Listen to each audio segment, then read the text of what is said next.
Asi všetci poznáte umelú inteligenciu, napríklad ChatGPT alebo Gemini.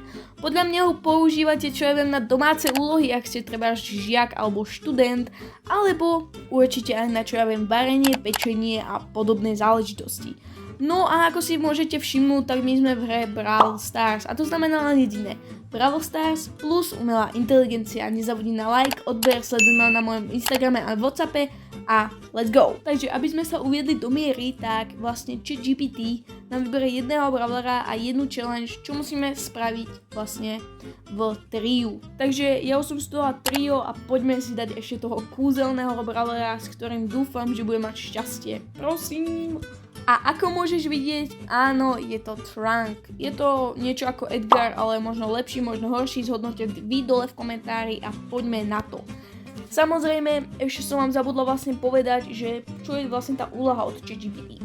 Je to vlastne, že musíme dať viac ako 2 kg, čo je podľa mňa dosť hrateľné, ale ak to nezvládnem, tak musím od neho splniť nejaký trest. Buď to bude čo ja viem, nejaký pálivý trest, alebo dúfam, že ten trest robiť vážne nebudem, pretože moc sa mi do toho nechcem nič. Takže 2 kg musíme fakt dať. Podľa mňa to nie je zase také ťažké, takže poďme na to. A ešte hráme trio nejak proste čo ja viem 9-12 hráčov, ktorých môžeme kuchnúť. OK, že by prvý kill? Let's go, borci. Nie, ona nám to šlohla. Dobre, ideme preč. Ale máme jeden kill. Keby nám to búrka nevyžrala, tak máme 2 kill krásne a úloha je splnená. OK, poď bližšie, však nehanbí sa. Inak chcem vám strašne poďakovať za to, ako ste ma podporili v minulom videu.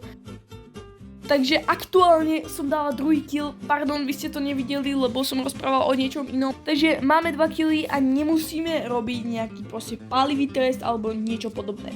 No ale ešte som vám zabudla povedať jednu maličkosť. My musíme ešte vyhrať celú túto hru, čož si myslím, že nebude úplne easy. Oh no, mám málo a je to dosť blbé. Nie, ja zomrem, som Sigma. Musíme stať nejaký trest, ktorý nám napíše ChatGPT. A sme kurtborci. Takže bohužiaľ sme skončili na 3. mieste, moji spoluhráči neboli o nič lepší, teda určite neboli lepší ako ja, to si povieme, borci, to si povieme. Nezabudni na like, odber a poďme sa teda pozrieť, čo nám dá vlastne ChatGPT za trest. Takže aktuálne vidíte na obrazovke môj pálivý trest. Vôbec sa mi to nepáči, pretože nechcem úplne jesť, to obvykle nejem. Môže to byť kľudne nejaké chili, ja si niečo vyberiem. No a fakt nezabudni za ten like, odber. Ja sa strašne ospravedlňujem, že toto bolo také kratšie videjko, ale moc som nemala na to čas, ale nebojte, vychádzať budú videá stále.